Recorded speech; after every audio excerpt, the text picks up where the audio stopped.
Now serving your entree of sports and entertainment, the triple shot of Marcus returns. Ladies and gentlemen, this is Fish and Grits for the Culture. April 12th, 2018. How's it going for you today, fellas? It's a beautiful day. Now we know what the seeding is for all Oh, these teams. man, glorious, glorious. I feel so much better just knowing that everything is finalized now. The playoff season is here, fellas. It's been a long season, a long, great regular season, but the postseason is the most important. And today we're going to break down all the matches that we got in the Eastern Conference and the Western Conference on that battle to get to the top prize of them all, the Larry O'Brien Trophy. Are y'all ready for this, my brothers? Yeah, You're damn I, right. I'm so pumped. Hey, before we start, did y'all watch the new Game of Zones? Of course I did, man. That shit was Dog, I was crying. Poor Patrick McCall. Man, Patrick, they just kept having it like, nah, come back with something No, no, come important. back with something important that's gonna actually infect That boy us. said Vince Carter. he said, he says the Hall of Famer Vince Carter. He's like, man, he scares me. I'm like, Oh man, I was. I bet he does scare you. poor Patrick, man. But speaking of Vince Carter, the first seed Toronto Raptors will be taking on the Washington Wizards. The Wizards had a strong playoff showing last year. John Wall crumbled a little bit. A lot of people don't really talk about it because James Harden crumbled a couple days before. Now, John Wall and the Wizards, they are dropping to the eighth seed this year. Toronto, they've been very dominant on the East Coast. And y'all think it's going to be a simple series for them? Well, how many games you think Washington can get out of this series, if any?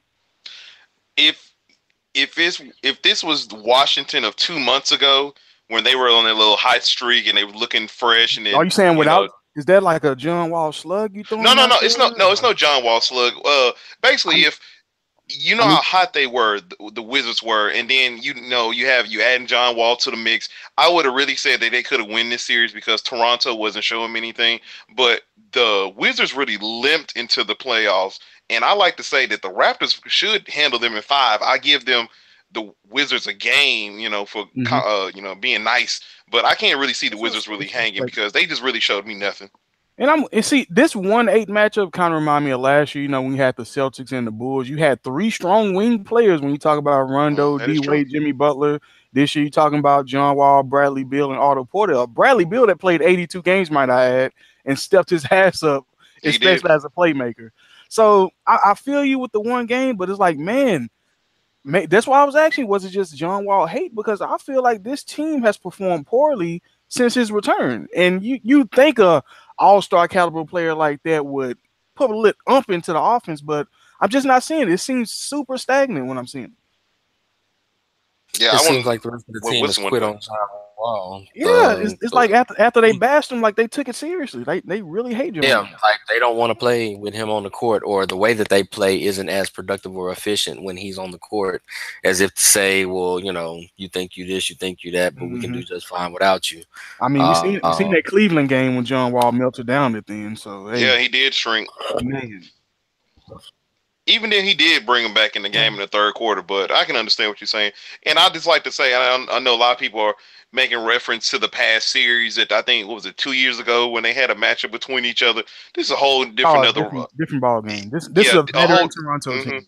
Exactly. This is where I think this is going to show me because I think there's some type of narrative that the Toronto Raptors are what 0-4 in the first game of their playoffs all At home. since since they've been relevant. And I Hmm. like to say this is going to be the statement needs to be made for Toronto. They need to come in, they need to show out, and they need to show everybody that they are a team to be taken serious. And if they can do that, then I can give them a shot in finishing this series quickly, and then also going over to the Cavs and handling what should be the Cavs in the next round.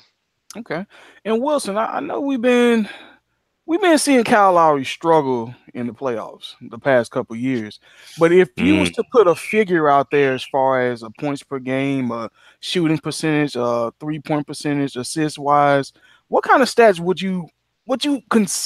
not concern you as far as Kyle Lowry is concerned? Like if he's just to get out um, there minimum stats, what he need to produce? for me, in order for Toronto to be successful and avoid any kind of upset bid, Kyle Lowry is going to have to be a I'm gonna say a 20-point, 8-assist guy.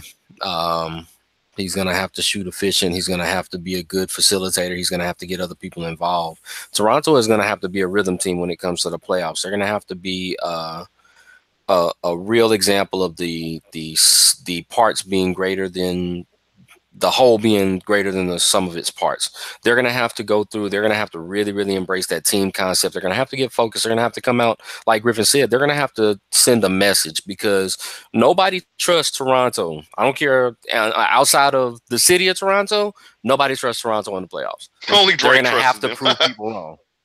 Yeah, I mean, they're gonna have to prove people wrong, and you're gonna have to come out and make a statement. One of the things that we talked about yesterday was the fact that, for me in the East overall, depending on how they come out, top 3 seeds in the East could lose in the first round. Their matchups are that intriguing and that strong.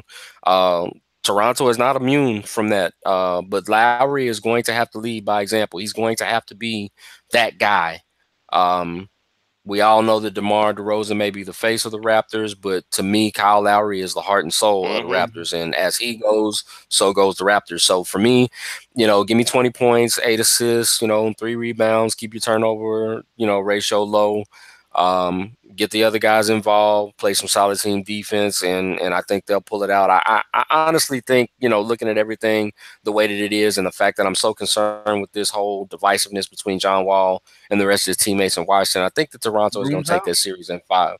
Nah, I don't think it's going to be a sweep, but I think they'll take it in 5. And then can also say this with the Raptors. The thing I want the Raptors to do is to get back to the basketball they were playing 2 months ago when they were top 5 or one of the only teams that was top 5 in offense and defense. They need to get back to playing that collective type of basketball and get away from the ISO type of basketball that they started to go towards in the latter part of the season. If they get back to that ball movement, the bench coming in and your bench as a collective giving you at least 30 to 40 points, I think they can pull it off, and I think they really can make some noise in the playoffs because I did have them going to the finals, even though they start showing me they started showing me a lot of doubts as the season went on. But that season gets super boring toward the end, man. It does. It's hard to keep it up for 80 games. You may see that maximum effort for about 65 games, but once like April and March roll around, they just ready to get it started. The thing that made me question them is when they played the Cavs those 2 times in 2 games that they should have beat the Cavs, they kind of showed up short and they looked like they were scared of the Cavs, and they that fandom started to take over, with Van Fleet trying to dap up LeBron and stuff like that. They need to go if they get through Washington and they face the Cavs, they do not need to play scared of LeBron. You know what LeBron's going to do. You know what he's going to give his team, but you need to always be ready to combat against that and bring your A game. Okay, hopefully we're talking about them next time we do our playoff preview. So there we go. And then in the second matchup, the 2nd seed and the 7th seed, we got the Boston Celtics going at the sad Milwaukee Bucks. Disappointing. As depleted as the Celtics are, Milwaukee has a chance to at least steal a couple games, in my opinion. I mean, they have the best player on the floor at all times when you talk about always and what he can do. And we've seen him run through a game last year against Toronto. He blew him out that first game, even though they lost the series. So we know what Greek can do in the playoffs, but Eric Bledsoe is going to be making his playoff debut. He may be the best point guard out there, unless Terry Rozier has something to say about that. Jabari Parker. Who? You who and Terry Rozier or Eric Bledsoe? Damn right, I'm who and Terry Rozier. Don't you ever compare Terry Rozier and Eric Bledsoe? Oh, dang. Shots fired. But Terry Rozier has put up some impressive performances this year, so he's not all well and good. He's done some great stuff when he ain't had no pressure and he got a ton of talent around him in the regular season. I'll believe it when I see it in the playoffs. Hey, he did step up, especially when Kyrie went out. Yes. So I like to give him a little bit of love.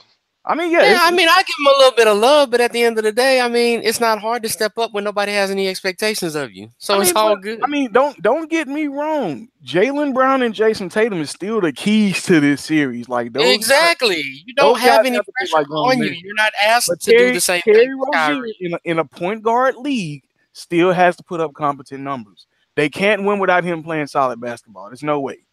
Especially don't turn the ball over. That's it. In a timely.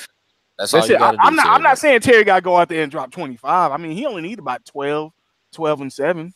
Terry can store 8 and they'll be all right. They just keep their wings involved. Big man in transition. Shane Larkin come out here balling. Yo, Shane, give us 20. Hey, Shane always puts something up on boys, but Hey, how y'all see I'm this not- series going? I'm not oh man, I gotta show respect. I think when it comes down to the playoffs, that's when coaching kind of takes over, and then you kind of see the coaching philosophy in that, and their implementation of their system and what they run and schemes and stuff.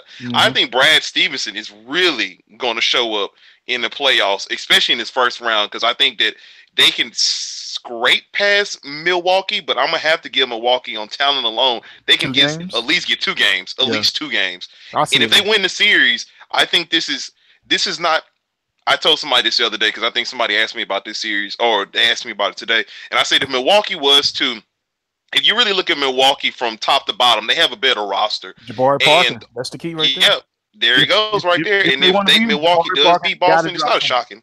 It's not shocking if they beat Boston. I just prefer Boston in their system and what Brad Stevenson brings. But I wouldn't be surprised, and if Boston does lose, I wouldn't look at this season as a failure. I mean, look, you did pretty damn good with all things considered. Well, and Milwaukee played a little bit more better down the stretch than they were, say, February, January. Did they? I mean, they played better than how they were earlier in the season. So it's like they got more comfortable in offense. They're disappointing. They're disappointing me. I think they're disappointing, but Eric Bledsoe played a little bit better. Jabari Parker started to come to his own late in the season, and Greek Freak has been spectacular from jump. He's dropping 40 out the gate to start the season. So hey, bring in Mark Jackson, and that team is going to be a top 4 team next year. That's all Milwaukee and Denver, all they need is a great coach to motivate and push their players and get the most out of their team. And I'm telling you, both of those teams will be dangerous. Got to stop playing Jason Terry for 35 minutes a game, and then I still don't understand why Jason Terry's still in the league. I don't understand that at all. Well, Wilson, Jason Terry can hit an 18-foot jumper. That's why Jason Terry's still in the league. Man, he had a few air balls too. What's gonna be your key to this series, though, Wilson? For me, it's just Boston coming out and doing what got them there. Much like Griff said, I mean, it's going to come down to Brad Stevens coming out with a solid game plan, attacking all the X factors, and going through and them playing Celtic basketball. If they do it, they win in 5. If they don't, they lose in 7. Simple as that. Okay. So you say they win in 5, they lose in 7, and Griff, you say 6. Yeah, I say 6. I give respect to Greek Freak, man. He gonna come out there and he's tasted the playoffs before, and that's what I'm just like. Both of these series with Toronto and the Warriors and the Wizards, and also with Boston and Milwaukee. All these teams are kind of shaky. They all kind of tailed off in the end. Same with the Wizards and the Raptors. They kind of backpedaled into the playoffs. And then it's all about who won it more now. You never know. That's what it's all going to come down to, people imposing their will. So I can't wait to see that. Okay, no doubt. And man, one of the most entertaining series for me is going to be the 3 seed Sixers and the Miami Heat, the 6 seed. Man, that's going to be a hell of a series, and I can't wait for that. Joel Embiid, he may miss the first game. Hopefully, he don't. But do y'all think he may miss the whole series? They said. I don't think he's gonna miss the whole series. I don't think they can afford that. Now, especially if they get down a couple games. Yeah, if Whiteside is out there giving you 20 and 10, oh yeah, man, throw him in there. Man, that's gonna be tough. But this is a veteran Heat team. It's a veteran Heat team. They got a lot of hungry guys on there, especially D-Wade coming off the bench, which I love, and Tyler Johnson, Dragic. They got a lot of role players, if you ask me. Don't have no true superstars, but I think they got a better coach. I don't know how y'all feel about Brett Brown, but Eric Spoelstra has been coaching these boys for the past couple of years. Brett Brown is a top 5 coach in the NBA. Yes, and that's why I say Eric Spoelstra is going to be the key. His rotation is going to be the key in this series. Miami and 6. Miami and 6. See. Earlier I said if Miami would have been an 8 seed, they probably would have upset Toronto. Now I feel like I'm going a little bit backwards because the Sixers are my guys. You guys can't pick Miami. You cannot. Oh, I'm not picking Miami at all. You can't pick Miami. I can't. I can't. I heard Dragic. I have already seen Yugi Moto sacrifice the Flyers, the Sixers, and the Phillies. So that boy said Yugi Moto. So it's a wrap. Miami and 6. I was looking at. I heard Dragic may not be healthy for the playoffs, and that's because he has a knee problem. Well, he's and that's going to be iffy all season though. But he's been iffy the later part of the season, but he's been really the catalyst of that team because he was kind of the heart of that team, and he was kind of the tough player when D-Wade wasn't really getting it going when they finally got him, or with Whiteside, the troubles with them, and Tyler Johnson not being consistent. Dragic was kind of been the bright spot of that whole team, that kind of the unsung hero. And with him sitting out the last 2 games and with his knee issue, I would just like to see how he is. I know the playoffs, they don't play until Saturday, I want to say. Yeah, Saturday, Golden State kicking. But for right now, in my opinion, the Sixers are riding a wave right now. If they die off that wave, hey, it's possible. But right now, I'm going to personally say, I say the Sixers in 5. I'll say the Sixers in 6. Only because I think that veteran Miami Heat team led by Spoelstra, I think they can sneak out a couple home games. But Sixers going to have to bring it at home. They're going to have to bring it in front of that crowd. I need Ben Simmons to be a lot more aggressive as a scorer. I know he don't need to be as a facilitator, but I'd love to see him be more aggressive as a scorer just to make a statement to everybody that doubted him in his Rookie of the Year campaign. And Markelle Fultz, just come off the bench and keep doing your thing. The kid has been hooping. The kid has been hooping in these 14 games he's played. Yeah, and then a thing I like about the Sixers going into, like, when the Sixers didn't have, when they just had JJ Redick and, Embiid and Ben Simmons, it was kind of like, okay, it is what it is. But then I took a better look at their roster. They still have Amir Johnson, who still knows how to play dirty. You still have JJ Redick. You have Ilyasova, who's coming back, who's been deep in the playoffs. Then you have a Bellinelli coming from, with his time with the Spurs. And then you also have Brett Brown, who is also a damn good coach. And I think that the Sixers can really handle business if they come with the mindset and they're all on the same page of trying to prove the doubters wrong, or trying to show everybody that the process did work. Now, will it work? Who knows? But I'm very excited just to see them play. Yeah, they in a damn good direction coming off 52 wins. Yeah. Hey, 16 game winning streak, even though they did play a bunch of under 500 teams, but blowing teams out, leading the league in scoring, and then also being third in defense, which is another surprising thing. Well, I mean, they got a lot of athletes out there, so when you can almost switch on anything as a team, you're gonna be super dangerous, especially in the playoffs, because you're gonna have the advantage every time. And that height, their height, man, it showed. It showed that Milwaukee game, man. Their height is really a problem. And then, a lot of. Because Fultz, he got just as big a wingspan as DeJounte Murray, so I think he got a 7-foot wingspan too. He was doing some nice drives to the hole, and he was just floating. The same sentence like that again. Hey, those are 2 6'5" point guards. Hey, the comparison is right there, man.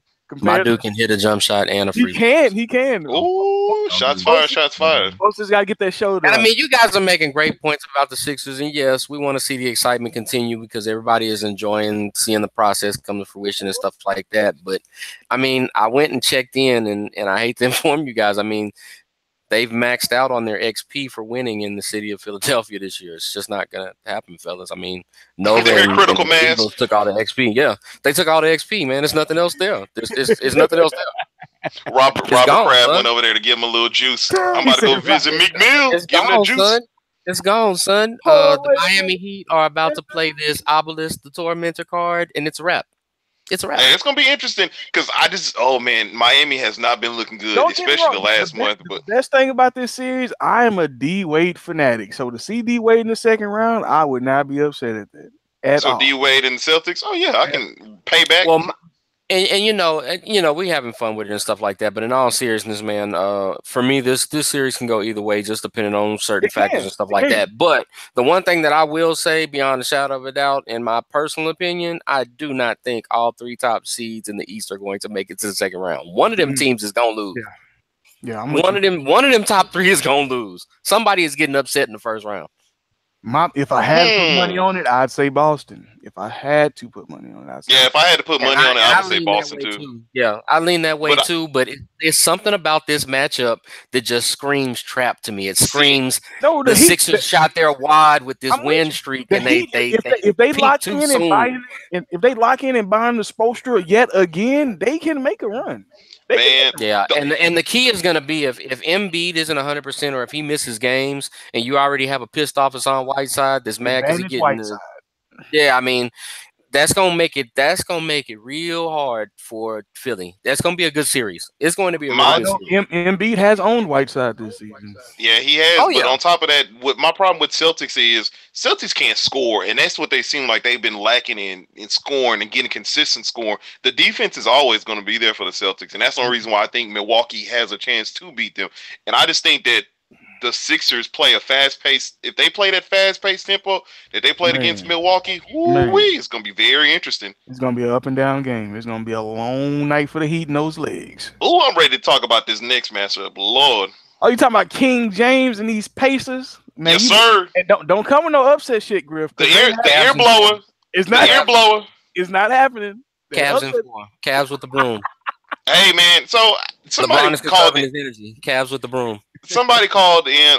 Somebody called in on NBA radio and was talking about this year the head-to-head matchups. The Cavs and the Pacers. The Pacers won 3 out of 4 or whatnot, and they said in those games they looked at LeBron James' stat, and that's probably his worst statistical performances is against the Pacers. And they were also highlighting that Miles Turner stops a lot of Miles Turner and what's his name? Oh my God, the power forward. Thaddeus Young. Oh, Thaddeus Young. They do a great job of stopping LeBron James in the paint, where LeBron James usually gets a lot of his bread and butters while he gets it going, and then that's when the shots start falling, and they kind of force LeBron to play a jump shooting type of game. And the only reason I'm not going to say an upset, but the only way I could see the Pacers winning this game is that Victor Oladipo continues to play like he did in the regular season, and he steps it up a little bit more. But it's all going to come down to forcing Cleveland to take more jump shots instead of getting into the paint. Because if you notice over the last 2 months, a lot of the things that the Cavs were doing was LeBron James was having his way getting into the paint and being able to facilitate and pass it out to those outside shooters. And also when breaking down in the paint, that's when you had the Clarkson running in for easy buckets, or Larry Nance, or Rodney Hood. And if the Pacers can play tough defense in the interior and stretch them out, man, it's going to be a good series. I'm not going to say no upset, but I say this. I say him at 6. I think the Pacers going to lose 6. They brought this stuff up on NBA radio. Oh yeah, on NBA radio. Well, let me be the first to congratulate whatever dumbass called that in, because that was the worst bit of information that you should have made public. You should have kept it a secret that LeBron had his worst games against Indiana, because now he's going to make a point to make sure that he has his best He's gonna games have his against best. Indiana. LeBron averaging Cleveland 50 was cool. points. Yeah, LeBron gonna be like, oh, so y'all gonna clamp down, cut off the lane? Yeah, the Spurs tried to do this to me in 2013. Let me put this J in your mouth real quick. It's Ozarka Red Label. Shit. I got enough. He's having a consistent jump shot too. Got to Glenn Robinson III. He got them fucked up. I don't know what you talking about, bro. I'm gonna say the Cavs probably gonna win in 6 games. I like to give the Pacers and you think that LeBron city. about to lose 2 games? Bruh, I'm Doing telling you very right well? now, the Cavaliers are in power saver mode. They trying to sweep and get out of series as fast as possible. They gonna broom them boys. They All gonna right. broom them boys. I would like to accept all Victor candy Oladipo would have bets. to average 30 plus. On the Victor would sweep? have to average 30 plus for them. Yes, I don't think they're gonna get win that swept, so series. I would accept all candy bets.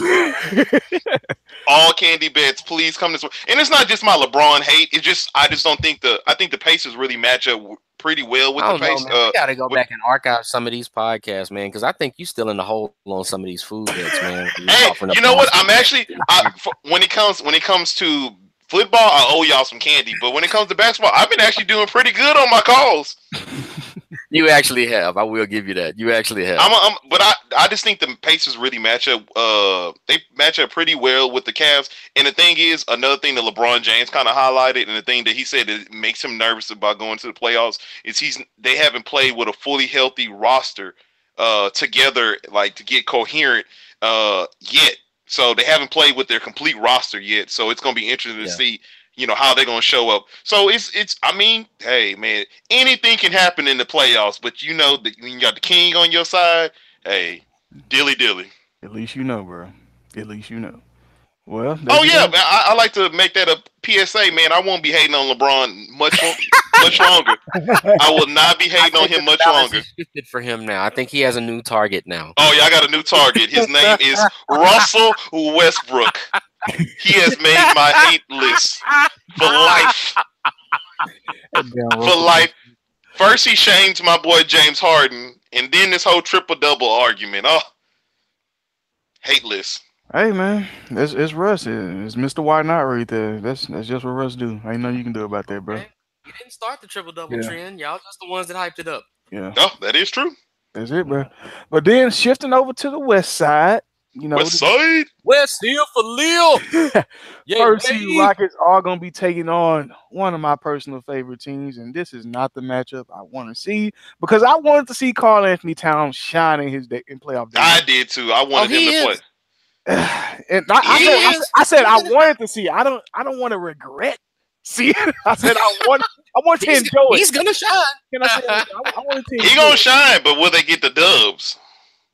I honestly can see the Rockets having 2 bad shooting nights and Timberwolves can sneak out 2 games because Andrew Wiggins is not going to have 4 or 5 bad games. I'm thinking he can. I'm thinking he cannot have that many bad games, and he's going to be able to show up at least once.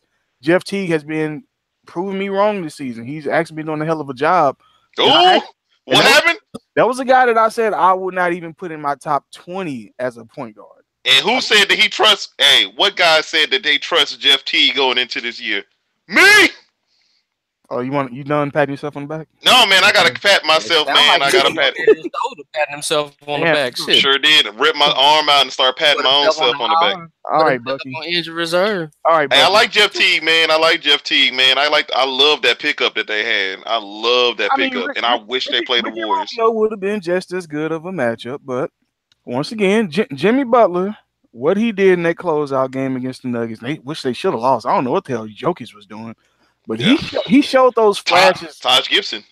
Yeah, Taj Gibson too. But Jimmy Butler showed those flashes that he's not going down easy. He's going to throw up some wild shit. It don't matter, but he's hungry. Jimmy Butler is a hungry guy.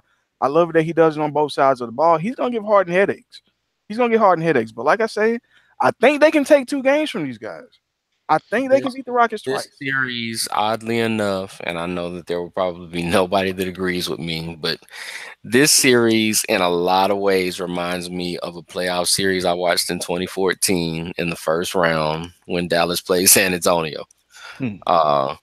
Nobody really expected too much fanfare out of that series either. Exactly, and it was took good. It took San Antonio 7 games to beat them. And that was the great series. Yeah, we're talking about a team that went on to have the biggest blowout margin in the history of the NBA Finals, but Dallas took them to 7 and had San Antonio fans sweating. It was just one of those weird things where it was just kind of matchup problems here and there. Guys that you didn't think that were going to step up consistently stepped up, like a Monte Ellis and a Vince Carter in that series. Big shots. There's the same kind of potential with the Timberwolves. If they come in and they play dialed in, particularly in transition the way that they did against Denver, if you can get an Andrew Wiggins to be comfortable enough in his own skin both ways, the way that he played, in addition to Jimmy Butler being an absolute dog out there in that game. Jimmy Butler refused to let Minnesota lose that game at all. He wouldn't have go through and you get yeah, if you go through and you get an uptick in production out of Karl Anthony Towns, I mean, they're going to make the Rockets work. They're really going to make them dudes work. But like it worked out for San Antonio, sometimes that first round test is the best thing for you because it keeps you locked in and dialed in, and they didn't have no problems the rest of the way. I think it'll be a good measuring stick for the Rockets. To me, I think it's arguably the most entertaining first round series to me of the playoffs. I'm really looking forward to seeing this matchup because they're both hungry teams. They're both teams that have something to prove, although it's at opposite ends of the spectrum. And it's literally like DeMarcus said earlier. It's just going to come down to who wants it more. So my only takeaway from this is it's going to be a sweep. So I'm going to have to go ahead and put that out there. And on top of there, I told y'all the Rockets are only going to lose 2 games in the first 2 rounds. And I want to let would y'all like a fresh Milky Way on that, sir. I would like to have a fresh Milky Way on that. And the only reason why I say this is I love the Timberwolves. I love, their whole offense, honestly. And I think they match up very well with the Warriors. But unlike the Warriors, they match up very bad with the Rockets. And the only reason why I say that is they do not defend the three well. They do not defend the paint well. And on top of that, their defense, they're ranked like 30th in defense efficiency this season. Not 30th, I'm tripping. 28th in defense efficiency. And that's going to be a problem, and that's going to show its ugly head. And when they're going to try to keep up with the Rockets in that fast tempo pace that I'm pretty sure the Rockets are going to play that they haven't been showing a lot of late. They've been showing more of ISO ball than the fast tempo ball that they were playing early in the season that was kind of killing the Timberwolves the first two times we played them. I don't think they can keep up with that. And on top of that, Jimmy Butler, yes, he's coming back, and he had a hell of a game against Denver. But man, Jimmy Butler looks spent, and he doesn't look like he has the jump or the arch. Huh? He's catching his breath though. But did you watch that game that they played against Denver? Yeah. Jimmy Butler was not playing the greatest the first three quarters. He came on in that fourth and that overtime, but he didn't have the lift that Jimmy Butler usually had, and he was getting a lot of points in the paint. But I personally think that the Rockets have that. I think D'Antoni's going to go in with the mindset of telling the Rockets that they're going to be motivated to come play this game. They're going to come motivated to play this series, to send a message, because they hear the doubters. I know they hear the doubters. Everybody already thinks that the Rockets are going to get upset by the Timberwolves. I've heard the foolishness already. And I truly believe that the Rockets are going to come in and not play no games because they know who they probably will have to face is OKC in the next round. I think they're coming and they want to handle business. I'm with you 100%, my man. You know I love my Rockets. But I do like the cat. I do like Cat and Butler.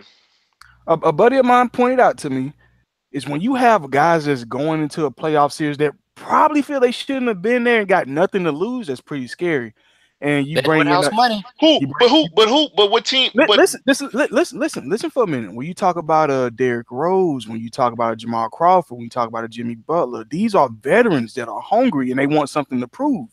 They could have lost that game against the Nuggets. Nobody wanted to lose that game.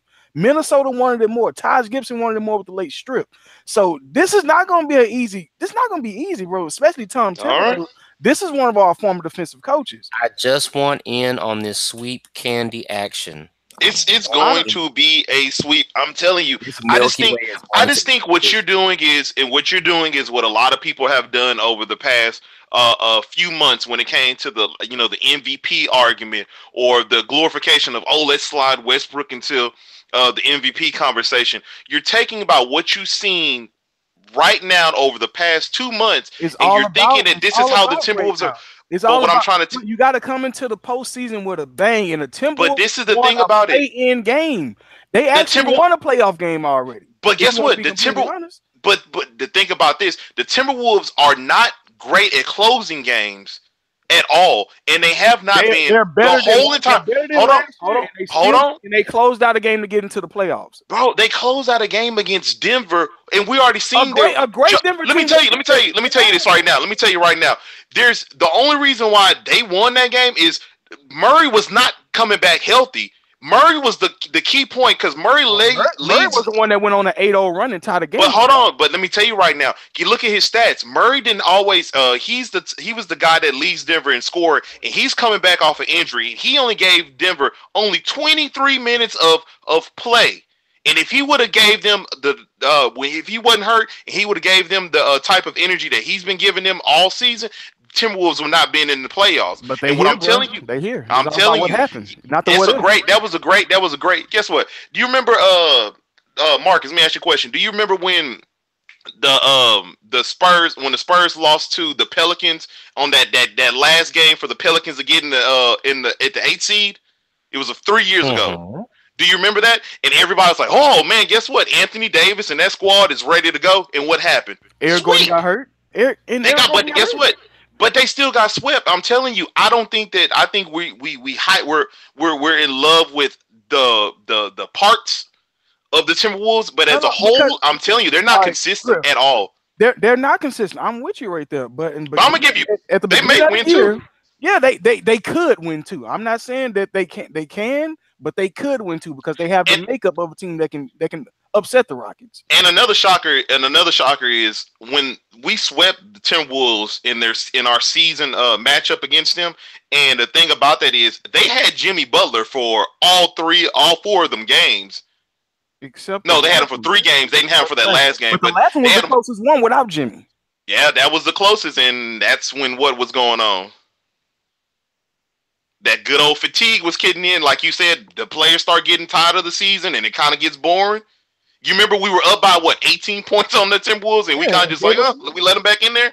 Gave the lead. I mean, which is something that the Rockets have done. You know, that's what they do. But before, when Jimmy Butler was in the lineup, guess what? We were blowing the Timberwolves out on an average of 14 points a game. So I'm just like, hey, I just have more faith in this. I think it's more like this. I have more faith in the Rockets and them proving everybody wrong than I do in the Timberwolves proving everybody wrong, in my opinion. It's going to be a good series, but I just don't.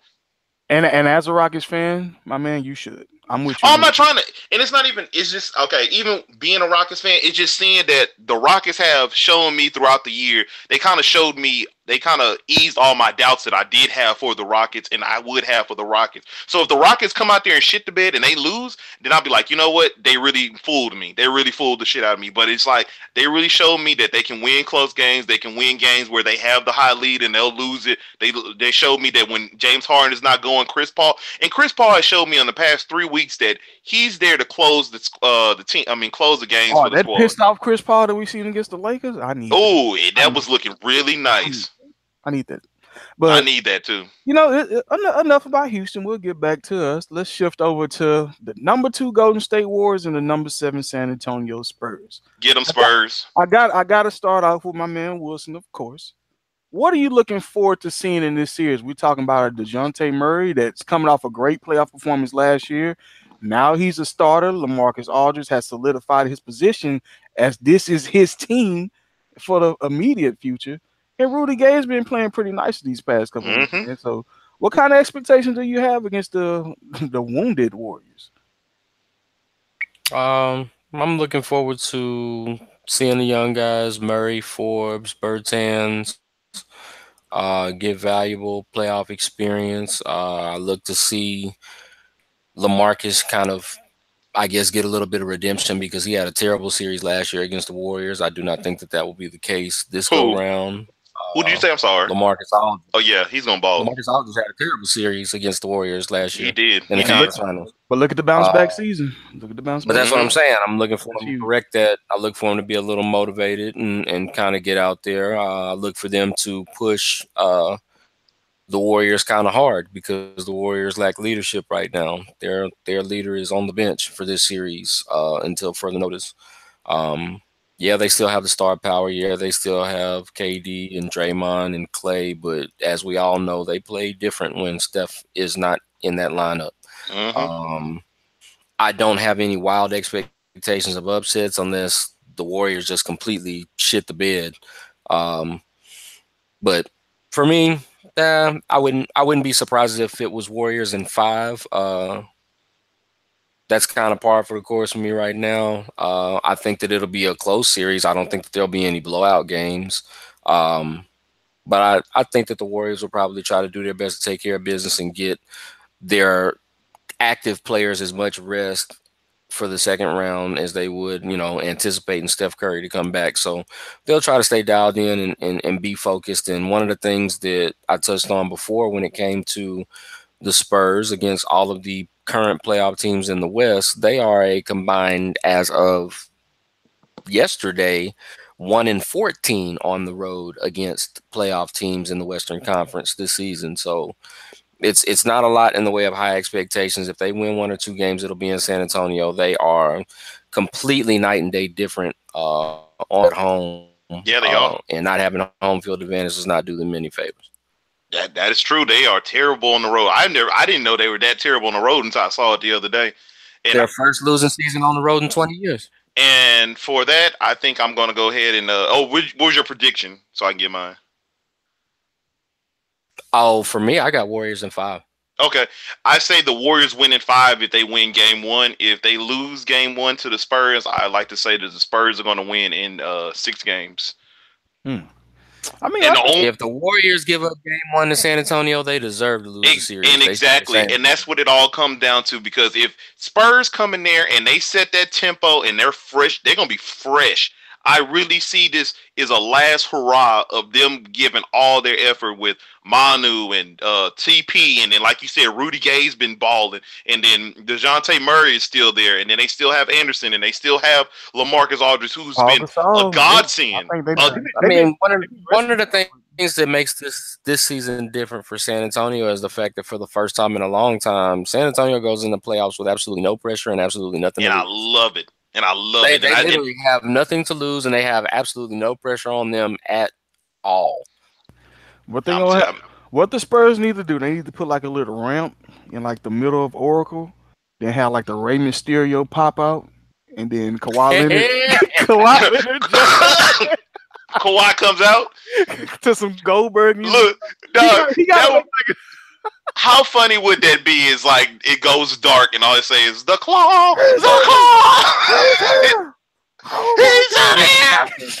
Honestly, I think that would work out worse for the Spurs if he came back for the playoffs. He would mess up all the chemistry that they've been building all year.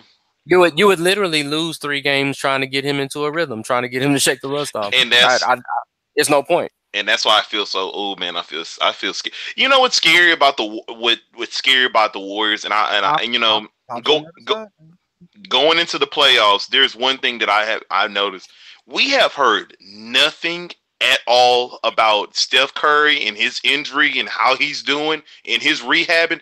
And the thing that's crazy about that is, we thought he was going to be out for only the first round or whatnot. It reminds me of the Jimmy Butler injury. You remember how we thought it was like, okay, Jimmy Butler's going to be back in a couple of weeks. And all of a sudden we heard nothing from Jimmy Butler and he ended up missing like 2 months. And I'm just like, I don't know if Steph Curry's going to be ready.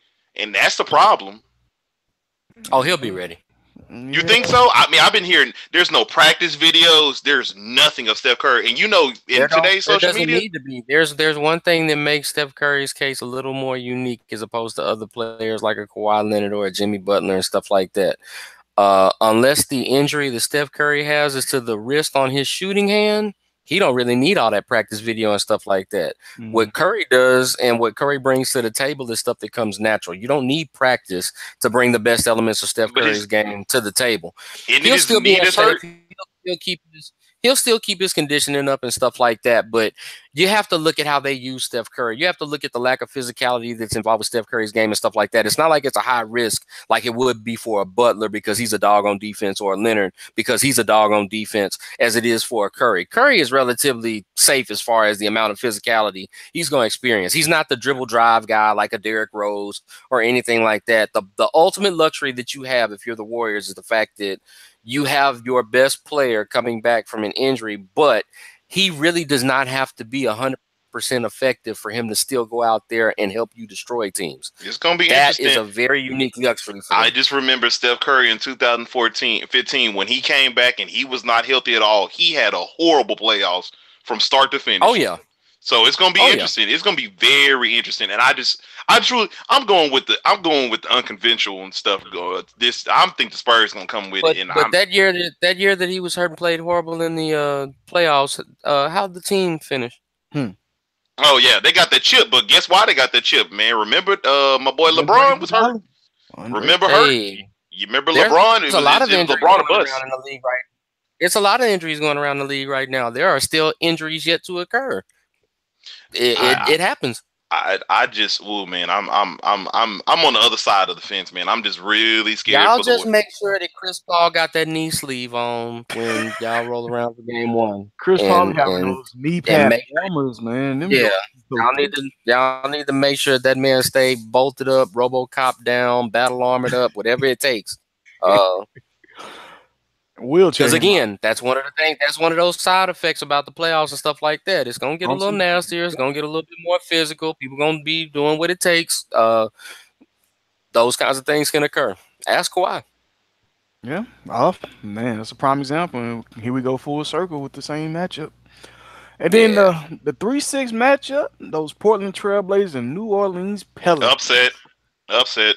A Pelicans upset. I mean, it wouldn't be too much of an upset. I mean, if the guards can match up to Lillard and McCollum with Rondo and Holiday, hey, then Davis he's gonna be the dominant force on the court that they ain't got no answer for. Who do you trust more based off of total resume when it comes to first round of the playoffs? Damian Lillard or Anthony Davis? Who eliminated the Rockets in 6?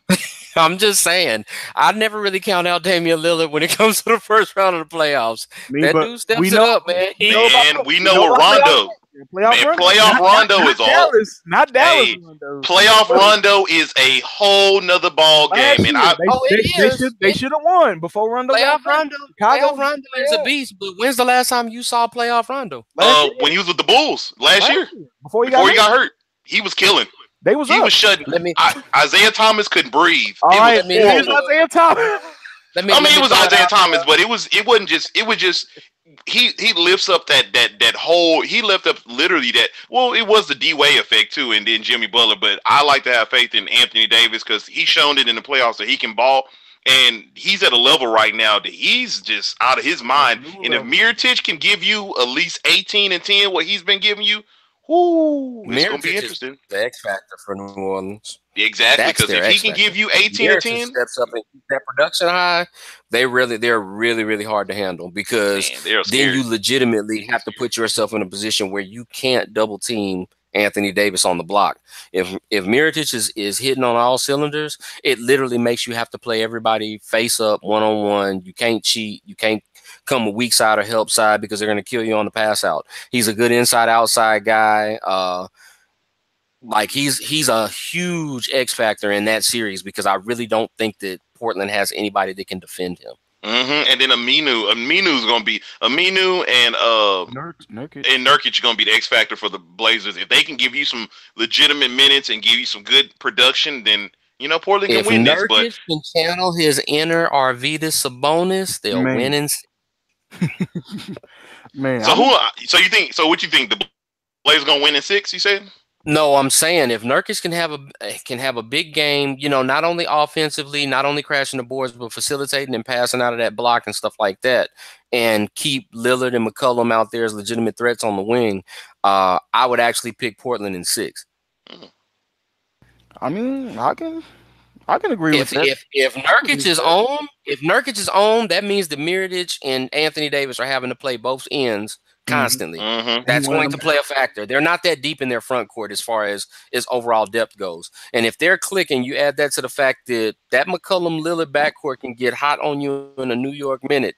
That's a real tall order. And that's why I say if Nurkic can get hot and keep their defense honest and not be able to shade over a double team, then I think Portland can win in 6. That is a significant if, though. But if they can't get that to jump off like that and AD keeps playing like AD, man, y'all seen the new ESPN update? That might be New Orleans in 5. Y'all seen the new ESPN update? It threw me all the way off. I was coming to look up the player that was on the Pelicans and got lost. I said, dang, this update is legit. Nah, I ain't checked it out yet. But Portland do got a little point guard on the bench that's been coming off kind of nice in Shabazz Napier lately. Yes, sir. If he get up and start doing his work, because he can create his own shot. So whenever you can create your own shot in the NBA, the coach is gonna call those plays for you. Yeah. So man, don't disrespect UConn product like that. Yeah. Shabazz, get out there, start creating those. Lucky ass UConn get hot, run to an idle ass. Never mind. My fault. My bad. Dang, tell us how you really feel, son. My bad. Shouts out to Shabazz. You don't like Rudy Gay? You don't like Rudy Gay? You're a Spur. UConn. Rudy's okay. He's not an official Spur. This is just the first year. Let's not do that route. He got the jacket yet. I feel you. No, bro. There's a player on the Pelicans that I wanted to speak on right quick. It's gonna come. Also, another player that's been playing fairly well. Is what is his name? E'Twaun Moore. He's been really balling from 3-point, and if he can give you all 82 games, so he's super. If he can give you shooting above in that 45%, 50% range for 3, man, that's gonna open up their offense a lot. Because I didn't even think about that, and also Ian Clark. I love Ian Clark, man. Yeah, it's gonna be about the guard play. They Whoever have got better guard play. man. They have Okay. players. It's just a matter of game planning well and hoping that those guys step up and continue to show out like they did in the regular season. It's always a difference, and we always know for some players can adjust to the lights getting a little bit brighter, some can't. It's just one of those things that it's a natural X factor, and it's kind of like a flip of the coin. Either those guys can, keep producing and doing the things that they've been doing throughout the regular season, and that'll be a huge matchup problem for Portland. Or if they kind of shrink a little bit, that plays into Portland's favor. And again, you're talking about, a Portland team that, not a whole lot to look at when you look at them on paper, this, that, and the other. But the one thing that works in their favor, they got a lot of playoff experience. Mm-hmm. Definitely. That does count for something. They have their biggest playmakers have playoff experience and moments making big plays in playoff moments. Yeah, because they gave the Warriors their all last year. Man, I'm talking about, they was going 20 apiece and still down by like 5. I was like, damn. Yeah. they was still getting blown out by 20. I said, God dang, these boys was giving their hearts. They killing it, though. They killing it. You can see them walking to the locker room, giving everybody the side eye, like, motherfucker, we did our job. I don't know what y'all was doing. Yeah, shit. They were coming hard. I do have to say that. Nurkic was hurt too. I don't think Nurkic was hurt. Yeah, he came in like game 3, 4. No, he didn't come in at all. He was out the whole series. He didn't play at all because he got hurt. He got hurt literally like a couple of games before the playoffs. Damn, they was just guarding it up out there. Yeah, I'm telling you, man.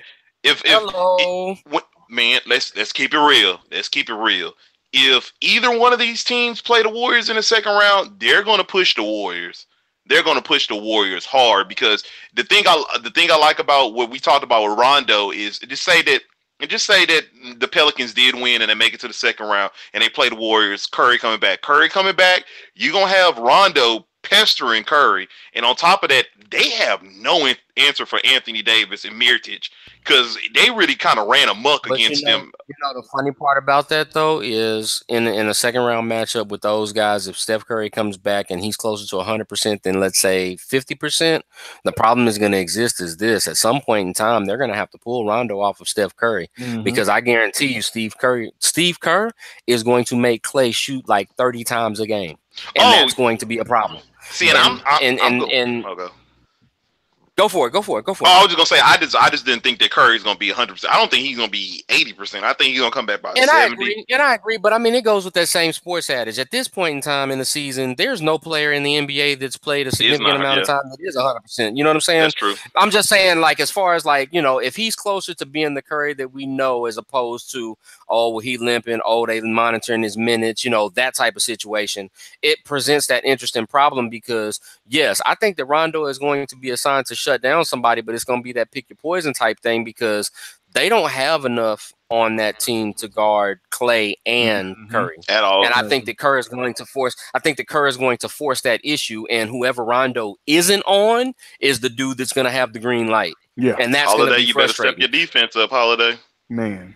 Got to. This matchup for me, I would much rather see Portland in only because of the fact that historically, and they've really done nothing on their roster to change it, but like New Orleans is just a terrible matchup when it comes to the Warriors. Like they don't match up well system-wise, personnel-wise at all with the Warriors. And it's a shame because you end up seeing Anthony Davis looking like, he's sinking in quicksand because no matter what he does, it's like, damn, they keep scoring though. They keep scoring. They keep scoring. I just want to, I just want to see Alvin Gentry play against his old partner. Like, Curry, I've been sitting up under you, pimping.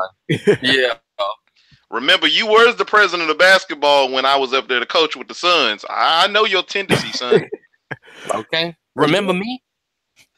And then that 4-5 match, probably one of the most entertaining series we're going to see. Oklahoma City Thunder versus I don't know what to expect. I really don't. That's going to be wild, dude. That's going to be. I don't know what to expect. Utah in 6. That's going to be. I love it. I think it's going to be a 7-game series. I think it's going to be 5. I just want to see what y'all were going to say, honestly. I think that it's going to be a 6-game series. I am not backing off of my narrative that I've had since the preseason, and that was the fact that I had always told folks not to sleep on the Utah Jazz. I think that, honestly, and this is just my personal opinion, but if I were a Rockets fan, I would be cheering for the triple-double man and Mellow Hoodie and PG-13 with all my might, because I do not want to see a healthy Rudy Gobert in Utah in round 2. Let Oklahoma City beat them boys. Not with our history against the Jazz. Jesus Christ. Man, let Oklahoma City beat them boys. Yeah, if I'm a Rockets fan, I'm cheering for the Thunder hard. I don't really want to. I'm gonna be honest with you, because I hear the narratives. I truly don't think the Rockets are scared of anybody, and I think that it's gonna show. It's gonna blow everybody away. It's gonna blow everybody away. Just how confident the Rockets is and how they just gonna dominate in these playoffs. I see it, man. But I like the Jazz, and I like the Jazz only for the reason is I don't think Westbrook is going to be in the paint as much as he has been in this season, because Rudy Gobert is going to be there. Derek Favors is going to be sitting down there waiting for him to come up in there. My boy Ingles is always going to should be open, because Melo sure ain't going to be playing no good defense on him. So it's going to be very interesting. Man, I think Oklahoma City can take a couple of games. I got Utah. Oh, they can take it. But they can take a couple. I think they can. Utah winning 6. Yeah, I got Utah in 5. I say Utah in 7. But this gonna be super entertaining, because I expect Paul George to have some big games. I expect Corey Brewer to get the break popping. I expect Steven Adams, the man down the middle. George usually goes up and has some pretty good games in the playoffs. I mean, that's Brewer was there. I forgot Brew was That's there. nothing out of the ordinary. I think that the PG-13 will have some good moments in there. Yeah. I think that they'll mix it up. I think that they'll be competitive as all get out, because you got Mr. Triple Dub out there. Melo gonna have 2 good games at least.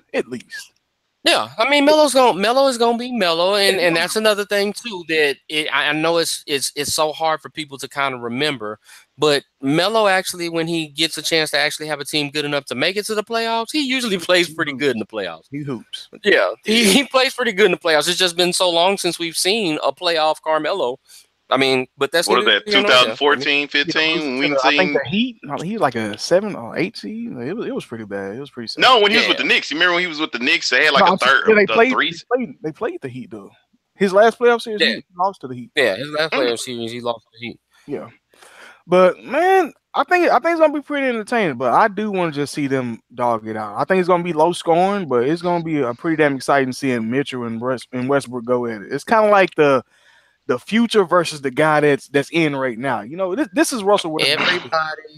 Everybody in the West that has a brain is hoping that Utah bows out early. Those dudes are an ultimate X factor in this Western Conference playoffs that nobody really, really wants to tackle at the end of the day. They are very well coached. They have a very good roster. They have a number of X factors that can create matchup problems for any team that's in the playoffs. And it's just one of them headaches that you don't want to have to deal with at the end of the day. If I'm betting with house money, I'm rooting for Oklahoma City just to get them talented bastards out early. I'm with you 100%. And it's just one of those things, you know. You always have that one team in the playoffs every year that's like, yeah, they may not be the greatest, but shit, I really don't feel like dealing with them hoes. So if y'all could get them out early, it would be greatly appreciated. It's like Utah is that team on the West. Philly is the team in the East like that. Mm-hmm. It's ironic that there are both like 3 and 4 seeds that are like that. With the rookie of the years, huh? You know what I'm saying? It's on so many levels, but those are those 2 teams for me right now that I'm like, you know, teams can say what they want, and yeah, they're confident, and you know, folks, you know what they know and stuff like that. But in your heart of hearts, it's like, if I don't have to play these motherfuckers, let me go and take OKC. Let me go and take the other. Let me take the other. I feel you, man. I feel you 100%. But man, it's gonna be super entertaining. Playoffs kick off on Saturday. Warriors and Spurs kick off at 3:00, and we're gonna be entertained for the next 2 months, fellas. Yeah, shout outs to the NBA for the flagrant disrespect and savagery, knowing that the Astros and Rangers were playing this weekend to put the Rockets playoff game on same day. I see what you did there, Adam Silver. I see what you did there. Battle out for those Rangers. Make them choose. Make them choose. Make these guys choose. Who you love more? Who you love more? I think we need to. I think after this season, I think what's his name? Commissioner Silver needs to go ahead and really think about doing the top 16 teams. I think he really needs to go ahead and make that change, because I think Jalen Jacoby, they were showing it on the they were showing on their programming what the seeding would look like if it was the top 16 teams and all that or whatnot. And the matchups that were there were amazing. Like you had the Cavs playing New Orleans, the Rockets and the Wizards. You had, man, it was some interesting matchups that I said, damn, it could be a struggle. Pay up more money? Huh? Are people about to cough up more money? I mean, we talk about stuff that we're taking the best 16 teams, this, that, and the other, and stuff like that. It's all well and good. It's great in theory, but when you get down to it, thinking about the NBA as a business, and you look at the logistics of it and stuff like that, how much more expensive would it be to have a Cavs New Orleans matchup with all the travel and airfare instead of putting them with an Eastern Conference person that's going to be closer? Those are those types of things that factor into it. That's money, Griff. Man, it's money. The NBA, and we can talk about how much money not the NBA makes, but them dudes are still cheap at the end of the day. They're not about to sit out. That's why you have conferences in the first place. That's why you have people that want to restructure divisions and stuff like that and make them more regionally logic. If that was the case, you wouldn't have any divisions or anything at all. You just run it out and everybody would play an aggregate like soccer, and whoever comes up, comes up. It's a reason why they have conferences and divisions in every major sport. It's not because, you want to have like the regional rivalries and this, that's a side effect of it. But at the end of the day, these guys are thinking about how much money they have to spend. And if you're constantly going cross country, like say you had a matchup where you ended up in, okay, you have a down year from the Warriors and then you have an up year from the Sixers. So the way the seasons work, if you're playing just straight 16 teams, is that Philly and the Warriors would play in the first round. Do you know how expensive it would be to have that series if it goes 6 or 7 games? Yeah, that's one of the reasons why they'll sit and they'll talk that good game. But whether they admit it or not, that's the only reason why they don't do stuff like that, is because it gets expensive.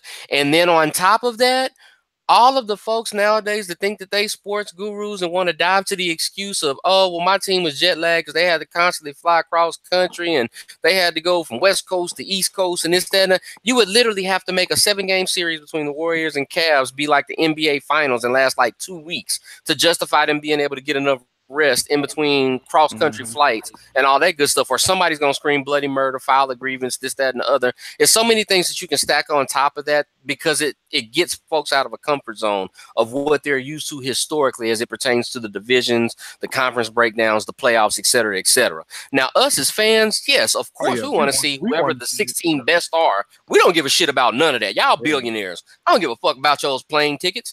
We want to see the best 16. Of course, we're always going to say that as fans.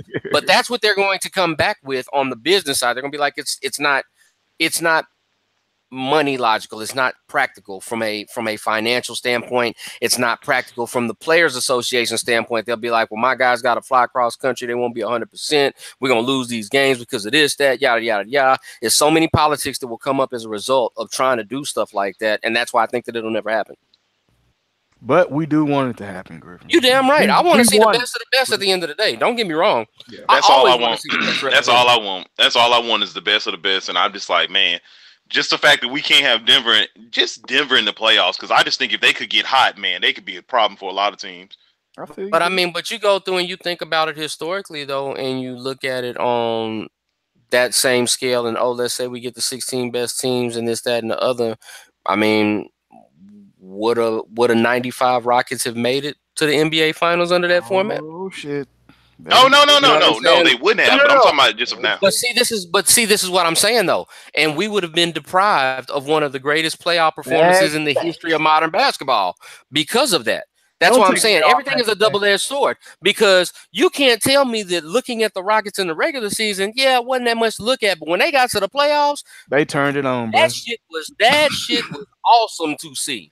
They dismantled every single team that they went through, and people, they were a 6 seed.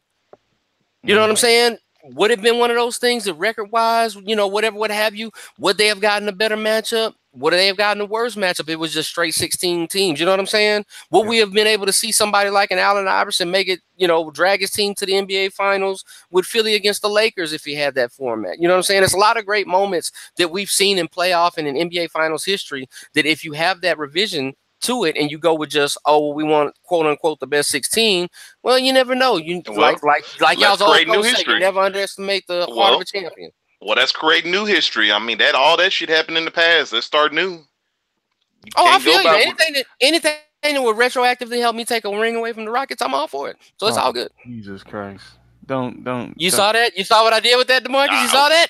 I saw exactly what you did. That was a last minute shot with my 22. I was out of bullet. That was the only shot I had left. Nah, that was that fadeaway. Yeah, that was the runaway. That was the runaway. I didn't even look. I didn't even look when I shot. I just stuck my arm back and just pulled the trigger. Put the hand up like Derek Fisher did. You know what I'm saying? But man, the back-to-back feels good. The back-to-back feels good. The back-to-back days for the coaching. But as always, y'all can catch all our content, SoundCloud, iTunes, Fish and Grits for the Culture Facebook page. And pay attention to that Facebook page, man, because here sometime soon during these playoffs, we will be out and about watching these games, and y'all do need to come out and join us, talk a little bit of trash, rep your squads, yada, yada, yada.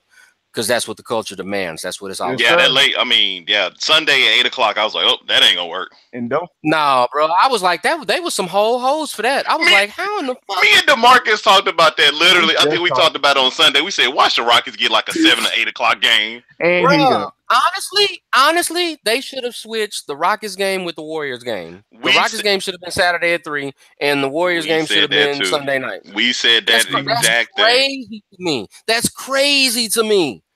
That's exactly what I said. I thought that's crazy that we got an 8 o'clock game. I said, boy, y'all out of line.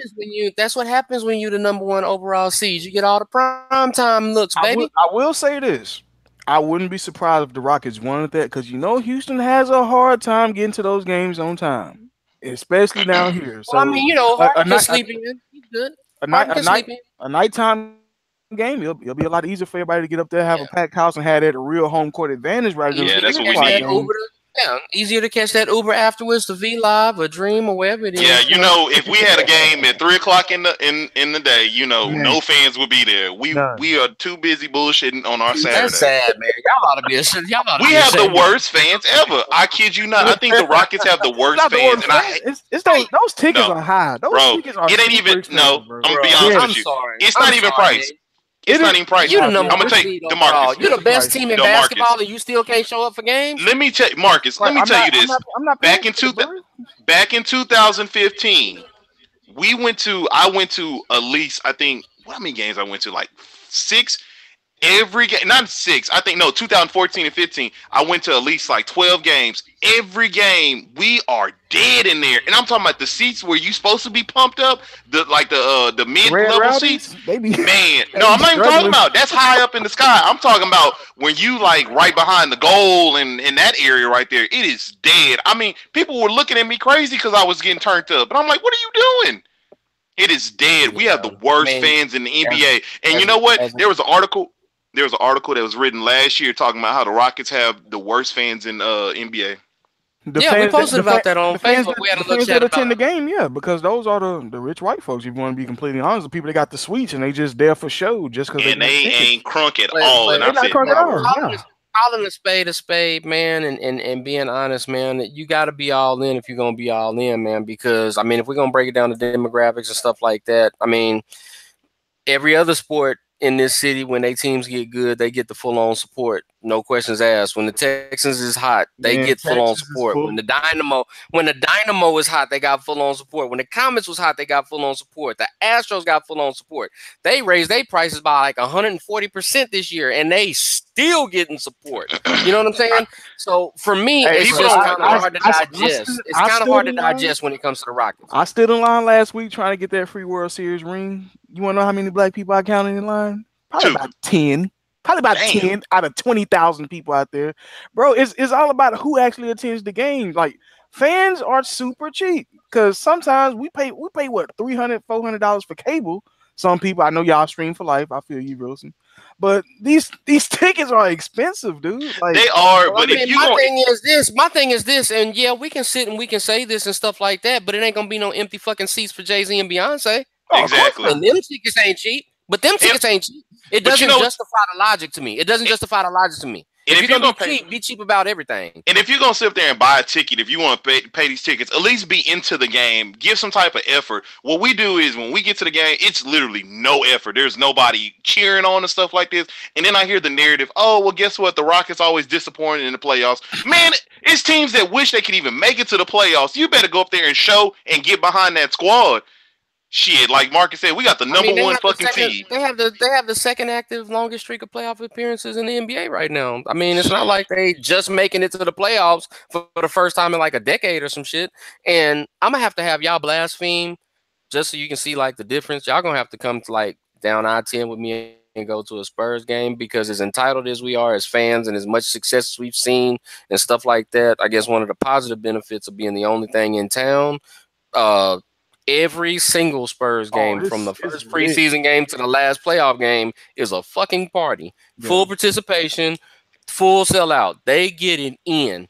And my logic with seeing something like that, when it comes to finally seeing a similar situation in Houston, I'm like, how can you not be all in with these guys? And more importantly, if these guys don't show up or they have a bad game at home, how can you even shape your mouth to say something bad about them because you weren't out there to support them in the first place? Man, the amount of doubt. It just seemed like there's an internal doubt of the Rockets. It's just like people that are, I know that are fans of the Rockets still questioning the Rockets. And I'm just like, yo, support your squad. This is crazy. It's like, yo, we have the number one.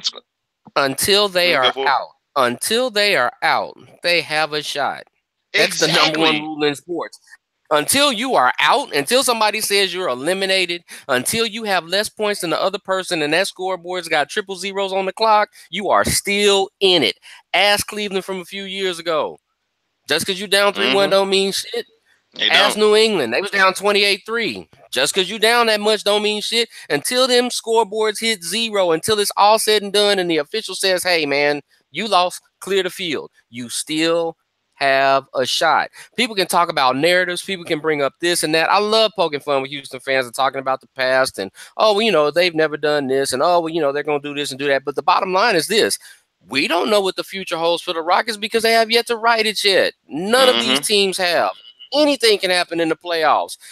That's what makes it so fun. That's what makes this weekend so exciting, because we're going to see the contenders. We're going to see the pretenders. We're going to see surprises. We're going to see monumental memories made. We're going to see awesome displays from awesomely talented players. It's what makes basketball the second most popular sport on earth. It just is what it is. Don't support them Rockets. What I call this, you're going to see what they packed up for the playoffs. Did you bring your big boy pants? Did you bring your big boy pants? Because I'm telling you right now, them beat up, hurt, broke up, terrible on the road playing Spurs will have a packed fucking house, and you'll think that they defending champions the way that they'll be celebrating when they play that first home game. I wish the Rockets bring that same energy. I wish the Rockets fans bring that same energy. I will have on my old man Manu Ginobili jersey Saturday to represent for my team, because it's that time of the year where I get to wear my shit, and it's gonna go down just like that. Man. I predict one vintage dunk by Ginobili. Yes, he's gonna nutmeg somebody and he's gonna dunk on somebody. Book it. Man, that's it right there. Anything else y'all got for the coach? Nah, man, nothing at all. Don't forget to watch the playoffs. That's it. I don't want you to watch nothing else but the playoffs. Man, it's nothing else worth watching. It's nothing else worth watching. And for my dual sport geeks like myself, you can pay attention to the other greatest playoff format, because hockey is currently in the middle of their playoffs and it's going down. Hey, Las Vegas, it's going down. So I mean, it's a good time of year. I think Las Vegas the first seed over there, man. They did their thing that inaugural. Yeah, and won their first game, if I'm not mistaken. They're literally the most successful expansion team ever in the history of hockey. Yeah, ever. And if I'm not mistaken, to compound problems, Las Vegas is becoming a major player, because if I'm not mistaken, I think that San Antonio's WNBA team moved to Las Vegas. They're gonna they just had the WNBA draft tonight. Shout outs to Asia Wilson, South Carolina, for being the number one pick overall, going to Las Vegas to those Aces with the number one pick. But yeah, man, it's just an exciting time of the year in sports, man. It's almost that perfect blend. I And like the this draft on in this 2 on the weeks. springtime, man. Exactly. Draft in 2 weeks. Infinity War in 2 weeks, man. beautiful. It's going down in April. It's going down. beautiful for the culture. It's going down in April. But as for now, this has been Fish and Grits, and you guys have just been served. Rockets. Peace.